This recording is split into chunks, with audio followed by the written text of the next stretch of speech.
আমরা এখন বাসের জন্য বসে আছি। ট্রেন আছে আমাদের ওয়েটিং লিস্টে, তার জন্য বাসের জন্য আমরা বসে আছি সবাই মিলে।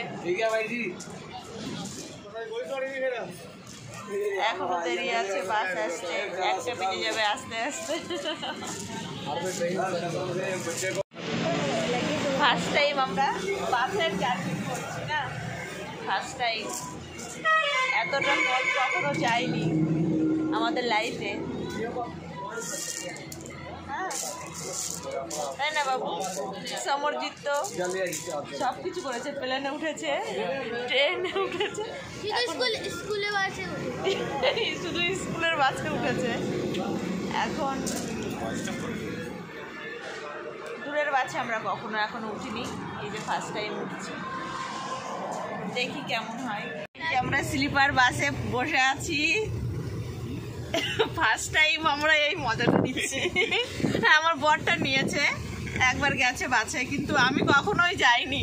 ফার্স্ট টাইম হ্যাঁ, ওই স্কুলের বাসে আছে, ও তো কখনো যে লোকাল বাসেও আমাদের কোনোদিন, আমার ছেলেটা এখনো আজ পর্যন্ত ওঠেনি লোকাল বাসেও।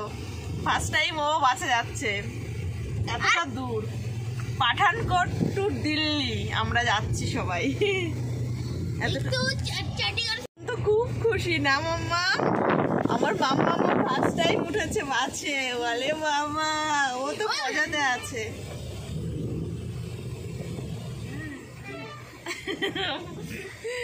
बहुत एक्साइटेड বাসে উঠে।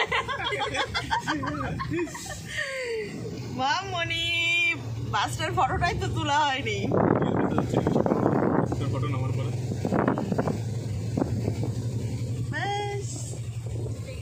ওকে বাই বাই, আমরা দিল্লি পৌঁছে আবার দেখাবো। বাসের থেকে নেমে আমার অবস্থা এতটা খারাপ হয়ে গেছে, দেখো শুয়েই আছি আমি। বাসের জার্নিটা আমাদের ভালো হয়নি, সবাই ক্লান্ত হয়ে যায়। আমার ছেলে শুয়ে আছে, মেয়ে শুয়ে আছে, আমিও ক্লান্ত। বড়মশাই তো খাবার আনতে চলে গেছে, এখন আমরা শুয়ে আছি। ওকে বাই বাই, আবার রাজধানীতে দেখা হবে।